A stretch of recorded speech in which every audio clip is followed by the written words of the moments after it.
Hello friends, வணக்கம்.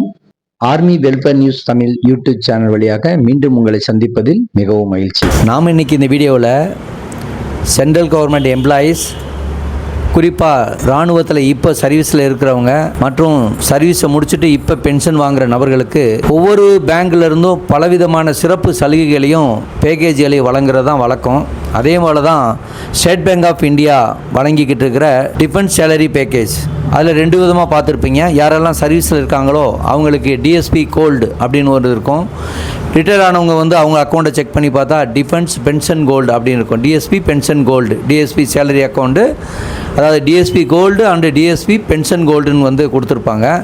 இந்த கணக்குகளுக்கு முக்கியமான சலுகைகள் இதுவரைக்கும் வழங்கிக்கிட்டு தான் வந்துக்கிட்டு இருக்கிறாங்க அப்படிங்கிறது எல்லாமே தெரியும். ஆனால் இப்போது அதில் ஒரு முக்கியமான சலுகையை ஸ்டேட் பேங்க் ஆஃப் இந்தியா குறைத்துள்ளது அப்படிங்கிறத தான் நம்ம இந்த வீடியோவில் பார்க்க போகிறோம். இந்த முக்கியமான அறிவிப்பு மற்றும் பின்னணி என்ன அப்படின்னு பார்க்கலாம். இதற்கான அதிகாரப்பூர்வ கடிதத்தை ஆர்மி ஹெட் குவார்ட்டர்ஸ் இராணுவ தலைமையகம் ஜூன் 10, 2026 அன்னைக்கு வெளியிட்டிருக்கிறாங்க. இந்த மாற்றங்கள் எதனால் கொண்டு வரப்பட்டது, இதனால் உங்களுக்கு என்ன பாதிப்பு ஏற்படும் அப்படிங்கிற பற்றி தான் இந்த வீடியோவில் தெளிவாக பார்க்க போகிறோம். என்ன மாற்றம் செய்யப்பட்டுள்ளது? முக்கியமாக ஏடிஎம் பரிவர்த்தனையில் தான் இந்த மாற்றம் கொண்டு வரப்பட்டிருக்கிறது.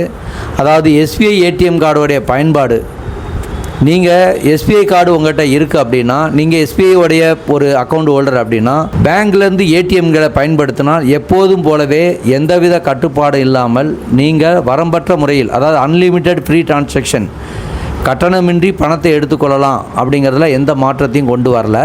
இது இருந்தது, இப்போவும் தொடரும் அப்படின்னு சொல்லியிருக்காங்க.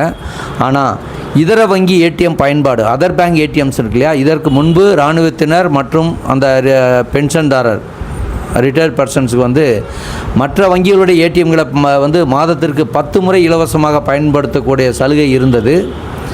ஆனால் தற்போது இந்த சலுகையை பாதியாக குறைக்கப்பட்டுள்ளது. அதாவது இனிமேல் மாதத்திற்கு 5 முறை மட்டுமே மற்ற வங்கிகள் ஏடிஎம்கள் இலவசமாக பரிவர்த்தனை செய்ய முடியும் அப்படிங்கிறத தெரிஞ்சுக்கணும். யாரெல்லாம் இதில் பாதிக்கப்படுவாங்க அப்படின்னு கேட்டிங்கன்னா, 5 முறைக்கு மேல் நீங்கள் மற்ற ஏடிஎம் வங்கிகளை பயன்படுத்தினால் அதற்கான கட்டணங்களை நீங்கள் செலுத்த வேண்டியிருக்கும்.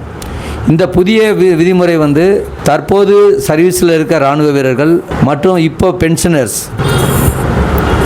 ஆகிய இருதரப்பினரையுமே இந்த இது பாதிக்கப்படும், பொருந்தும். இந்த ரூல்ஸ் நியூ ரூல்ஸ் பொருந்தும் அப்படின்னு சொல்லியிருக்காங்க. சரி, இது எப்போது அமலுக்கு வருகிறதுன்னு பார்க்கலாம்.